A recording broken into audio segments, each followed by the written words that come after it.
બનાસકાંઠાના વિસ્તારના ખેડૂતોની માગણી લોકોની લાગણીથી રાજ્ય સરકારે વરસાદ ખેંચાવાના કારણે જે પરિસ્થિતિ નિર્માણ થઈ છે એમાં ખેડૂતોને પિયત બાબતે કોઈ મુશ્કેલી ના પડે એટલા માટે થઈ અને રાજ્ય સરકારે સુજલામમાં પાણી છોડવાનો નિર્ણય કર્યો છે અને એના અનુસંધાને આજે ભારતીય જનતા પાર્ટીના અને આ વિસ્તારના બધા જ આગેવાનોની હાજરીમાં આજે આપણે સુજલામની અંદર પાણી છોડી રહ્યા છીએ। આ પ્રસંગે રાજ્ય સરકારનો, રાજ્યના મુખ્યમંત્રી ભૂપેન્દ્રભાઈ પટેલ સાહેબનો, સિંચાઈ મંત્રી શ્રી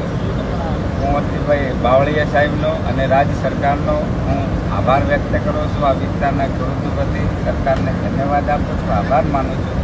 અને ખેડૂતોને પણ ખૂબ શુભેચ્છાઓ પાઠવું છું। આપણે પાણીનો બચાવ કરીએ અને જળ સંચય